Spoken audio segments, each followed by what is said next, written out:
Morning students. हमने last video में chapter 18 में कृषि के प्रकारों में हमने गहन निर्वहन कृषि तक पढ़ा था। गहन निर्वहन कृषि दो प्रकार की होती है। पहली जो है वो चावल प्रधान कहलाती है। गहन निर्वहन कृषि, इसकी प्रमुख फसल चावल है, जो 100 सेंटीमीटर से अधिक वर्षा वाले क्षेत्रों में की जाती है। पश्चिमी बंगाल, बिहार, पूर्वी उत्तर प्रदेश के जलोढ़ मिट्टी वाले क्षेत्रों में चावल की कृषि की जाती है।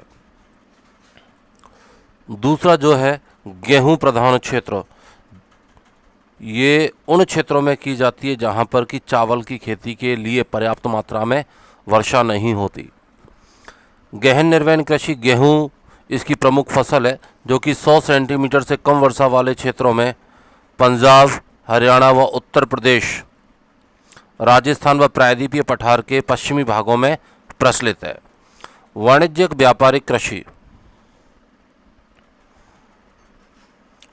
इस प्रकार की कृषि का मुख्य लक्ष्य अधिक पैदावार देने वाले बीजों, रासायनिक उर्वरकों और कीटनाशकों के प्रयोग से उच्च पैदावार प्राप्त करना है। इसमें एक ही प्रकार की फसलों का अधिक उत्पादन करके आय में वृद्धि करने का प्रयास किया जाता है। अब हम जो आगे कृषि का प्रकार पढ़ेंगे, जिसे शुष्क, आर्द्र एवं शुष्क कृषि कहते हैं। तो आर्द्र कृषि वे क्षेत्र जहां वर्षा का औसत 100 से 200 सेंटीमीटर तक रहता है, वह आर्द्र कृषि, वहां पर आर्द्र कृषि की जाती है। गंगा के मैदान तथा उत्तर पूर्वी भारत में आर्द्र प्रकार की कृषि की जाती है। शुष्क कृषि, जिन क्षेत्रों में 50 सेंटीमीटर से कम वर्षा होती है तथा सिंचाई का अभाव होता है, वहां पर शुष्क कृषि की जाती है। गेहूं, जौ, ज्वार, बाजरा, चना, कपास आदि शुष्क कृषि की फसलें। भारत में शुष्क कृषि अरावली के पश्चिमी राजस्थान, गुजरात, महाराष्ट्र, आंध्र प्रदेश आदि राज्यों में की जाती है। भारत में शुष्क कृषि अनुसंधान कार्यशाला, भारत में शुष्क कृषि अनुसंधान कार्यशाला रांची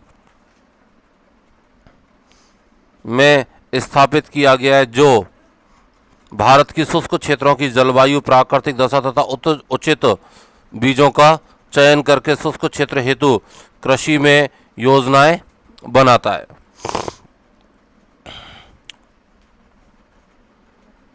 अब हम तीसरे प्रकार की कृषि पढ़ें, जिसे गहन या विस्तृत कृषि कहा जाता है। इसमें गहन कृषि,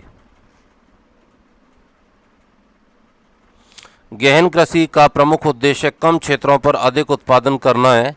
खेतों का आकार छोटा, भूमि की तुलना में श्रमिक अधिक, फसल चक्रण, बहु फसलें व मानवीय श्रम की प्रधानता आदि इसकी प्रमुख विशेषताएं हैं। उत्तर भारत के अधिकांश भागों में गहन कृषि की जाती है। विस्तृत कृषि की हम बात करें,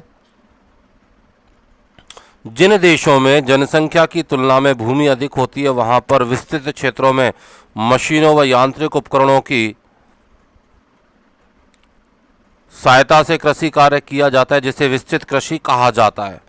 चकबंदी योजना, भारत में चकबंदी योजना के तहत कृषकों के जगह जगह बिखरे हुए खेतों को एक स्थान पर मिलाकर चक बना दिया जाता है, जिससे कि खेत जोतों का आकार विस्तृत यानी बड़ा हो जाता है। फलस्वरूप कृषि कार्यों में सुविधा के साथ साथ कृषक उत्पादन में भी वृद्धि होती है।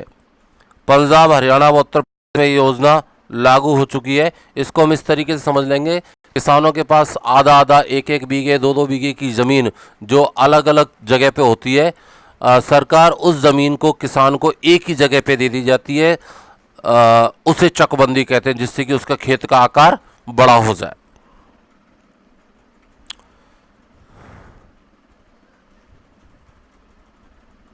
जैविक कृषि, जैविक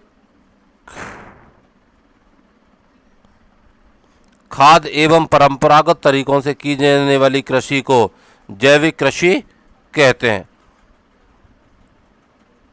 इसमें रासायनिक खादों का और उनका इस्तेमाल नहीं किया जाता। जैविक कृषि पर्यावरण अनुकूल कृषि जो मिट्टी में जल धारण की यानी पानी को ग्रहण करने की क्षमता को बढ़ाती है, जिससे रसायनों का उपयोग बिल्कुल नहीं किया जाता और कम लागत में गुणवत्तापूर्ण उत्पादन होता है। जैविक कृषि में रासायनिक उर्वरकों व कीटनाशकों आदि के स्थान पर गोबर की खाद, कंपोस्ट, हरी खाद, जैविक कीटनाशक जैसे साधनों से खेती की जाती है। जैविक कृषि का मूल उद्देश्य तेजी से बढ़ती जनसंख्या को ध्यान में रखते हुए मृदा संरक्षण की प्रक्रिया अपनाकर जैविक विधियों से कीट व रोगों पर नियंत्रण रखते हुए दलहनी फसलों के उत्पादन को बढ़ाना है, ताकि लोगों को सुरक्षित स्वास्थ्यवर्धक कृषि उत्पाद प्राप्त हो सके। पर्यावरण एवं जीवन के लिए उपयोगी होने के कारण इसे प्राकृतिक कृषि भी कहते हैं।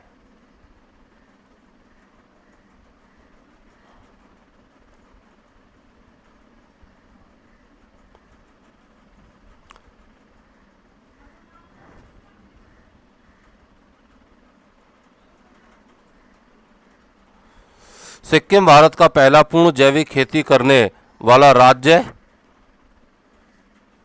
18 जनवरी 2016 को बना। महाराष्ट्र, मेघालय, मिजोरम, पंजाब, उत्तर प्रदेश जैविक कृषि करने वाले राज्य हैं। अब हम पढ़ेंगे जैविक कृषि व रासायनिक कृषि में अंतर। तो जैविक खाद और परंपरागत तरीकों से की जाने वाली कृषि को जैविक कृषि कहते हैं, जबकि रासायनिक खादों व कीटनाशक दवाओं के प्रयोग से की जाने वाली कृषि को हम रासायनिक कृषि कहते हैं। इसके बाद वाला जो है वो हम नेक्स्ट वीडियो में पढ़ेंगे। Thank you.